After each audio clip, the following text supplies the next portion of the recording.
Right, we are talking Group B, Belgium v Russia. Do you know what I have for you guys? Some trivia? Stats. I've got some trivial stats, rather. Making a habit of this. Wow, you know, we've got. I can't really bring anything else to this. You guys know all the football knowledge. I've just got Google. Belgium has never lost this fixture. They won 5 and drawn 2. So does that come as a surprise? Not really. They've only really been playing since 1996. Also, did you know that Russia has 2 times the amount of forests that Belgium have got? Unbelievable. It's not really, considering Russia's the biggest country in the world, is it? That's true. You think the number would be higher. If you're looking at this graph that I've got, it's absolutely through the roof. I mean, it's literally stupid how big it is compared to it. Although Belgium has public healthcare, so Russia tends to have a bit of anti-public healthcare, I think, with their politics. But let's not get into that. Right. So Belgium versus Russia. I will start off by saying, I'm just going to go straight out the bat, and I'm going to say that Belgium's going to win. I know that's a bit of an outrageous claim to make for this game. I know nothing about Russia except for Hakim, who was a great goalkeeper in Pro Evo. Like when you played Master League, he was a great goalkeeper. And I didn't realise he was a real goalkeeper until then. Belgium obviously ranked number 1 in FIFA World Ranking, number 1, but tend not to, I guess, perform as well as they should, let's say, in some of these bigger tournaments. I would wonder if, I know that Bruyne is in the squad and is he going to start this game, do you reckon, Rory? Because you kind of done the start. So I've had a look and I've read a few sources. The debate in Belgium seems to be whether Tielemans or Dendoncker will start in the middle of midfield with De Bruyne. He'll play as a centre. Imagine deciding to play Dendoncker over Tielemans. I know. It seems to be the debate. That basically. Well, I was just wondering if De Bruyne's injury is going to be a problem. They obviously said he's had surgery. He's going to be okay. No, it's an orbital bone.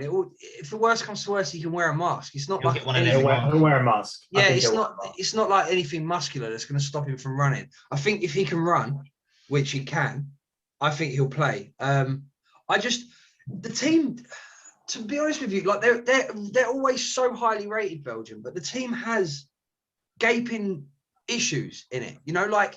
For example, are they like this decade's version of the England team at the beginning of the 2000s? A little bit. That is literally it. So for me, Belgium are going to be the biggest disappointment of the tournament, bar none. Like I'm going out there and telling you, they are going to struggle from day one. This team is. I was thinking about it actually. It reminds me of the England early 2000s, early 2010s, end of a golden generation. Desperately just trying to put the old guys back together, the 32, 34-year-olds. Just come on, guys. Just do it once more. Just go and win us something, please. We've had 12 years of disappointment with you. Just go and win something. And I just think they're going to go out of the ball of flames because this squad is not good enough. I'm looking at the names and I'm seeing Munia, I'm seeing Vermaelen, I'm seeing Vertonghen, I'm seeing Alderweireld. Vermaelen's still playing football? Yeah. Oh, no, this is a team that's taken five defenders in their 26-man squad, and they play 5 at the back. Southgate says, fuck you, I'm taking more. Yeah. He's saying, I'm taking more right-backs than you're taking defenders. But this is a team who has Vermaelen at the age of, 35, 36. They've got Vertonghen at the age of 34. They've got Meunier at the age of 30. This is a team that haven't got backup for these players. I mean, Dries Mertens has got to be 34. Denaya as well, who's going in, who's at Hertha, had a terrible season. I mean, this is not a good football team. I can't believe. Do you think that Russia can beat them then? Or, I mean, by the way we're making it sound, it's not going to be an upset if they did win. No, I think they're still number 1 in the world. I think they'll beat Russia. I just don't think they'll win the tournament. Russia, De Zuba, Golovin. Other than that, Cheryshev isn't even in the squad. Like, after having a half-decent season with Valencia, Denis Cheryshev hasn't even made the squad. I just don't see any.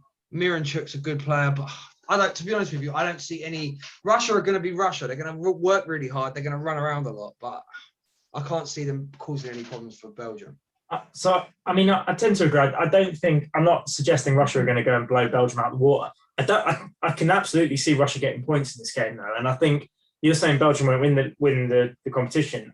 I'd be surprised. They'll get out of the group because everyone's getting out of the group. Yeah. Only the worst 3 or 4 teams don't. But I'd be really surprised if they get very far through the knockouts. I just don't think they will. And when you're relying on someone like Eden Hazard, I mean, he's been useless for 2 years now. The thing I can't understand is I was looking at some of the betting, and I think Lukaku's up there as like one of the favourites for the Golden Boot. And I'm looking at this thinking, how can that be right? This is the oldest squad in the tournament. Shock. Is it really the oldest squad? I didn't realise. The oldest squad in the tournament, yeah. But you've got Lukaku, who scored, by the way, the same amount of goals as John McGinn in qualifying, may I add. And that's 2 less than Zuba, who managed to get 9 in qualifying. And that is in spite of him missing 2 whole rounds of matches in the qualifiers because his manager dropped him for probably what is the best headline I saw in the entire Euro qualifiers, which was, can Zuba believe it? Artem's been dropped from Russia for masturbating. I mean, that was one of the best. One of the best titles I've ever seen. What was the story there? This is the Russia and Zenit captain, the guy who scores 30 goals a season, every season, wins it for Zenit. He just released a video of himself pleasuring himself. It was very bizarre. And he got dropped. So, was anyone else in the video? Danny? Was that it? Was anyone else in the video? Sorry, no, my computer froze. I'm back with you now. I don't know how you reacted to that because my computer froze, but hopefully well. Was anyone else in the video, or is it literally him? No, it's just a video of him. Just Google his name, and it's basically the first thing that comes up. But I think I'll be all right, you know.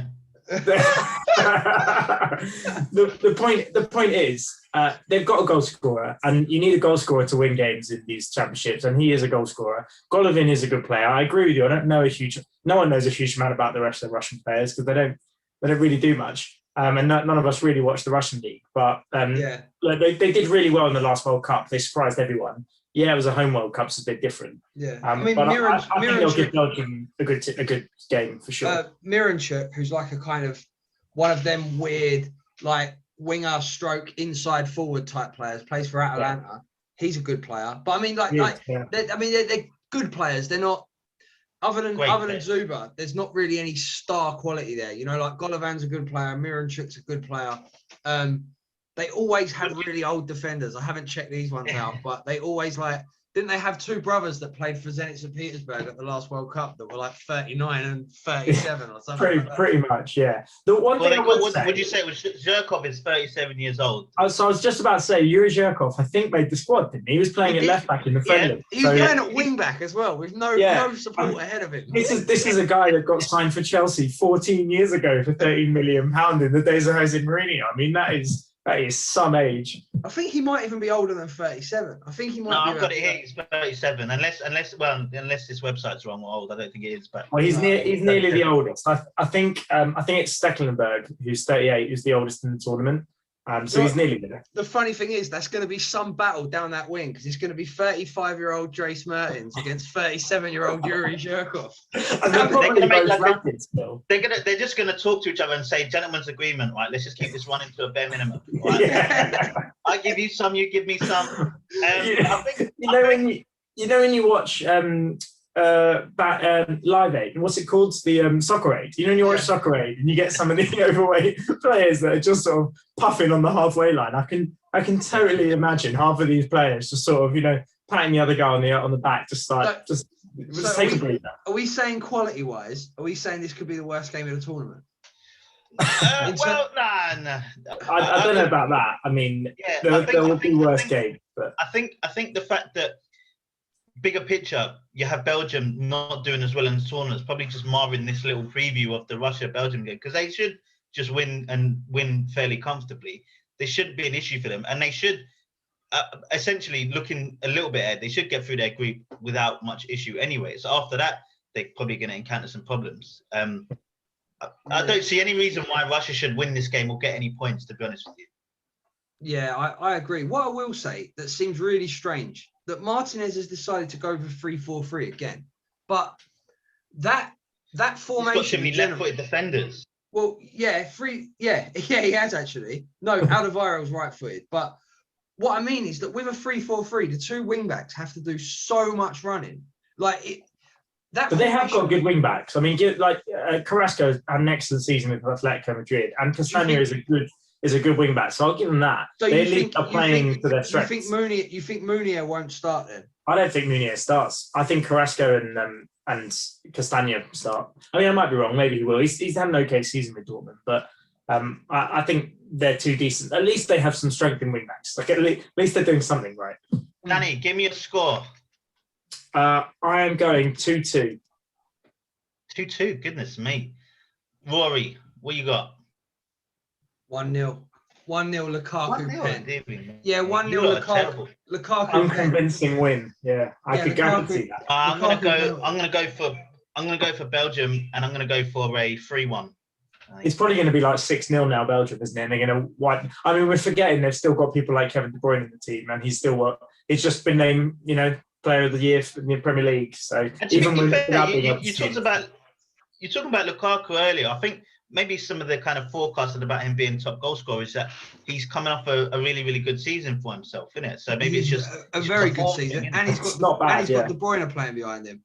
Yeah, no, Lukaku will score goals. So look, I mean, he has to score goals because Benteke's not going to score them and Batshuayi's not going to score them. So Lukaku has to score goals. This could also be one of De Bruyne's last tournament. Look, like, I mean, he turns 30. He turns 30. Yeah, but there's a World Cup next year. I think for everyone. Yeah, because there's a World Cup next year. Yeah, so last round of tournaments anyway. Maybe. We'll see. Well, I think that will be a decent game and probably just put Belgium on the front foot for the rest of the group. But lovely. Good. Hope you like that. And we'll see you next time. We'll talk FC previews, Euros. Eat it. Love it. Watch it. All right.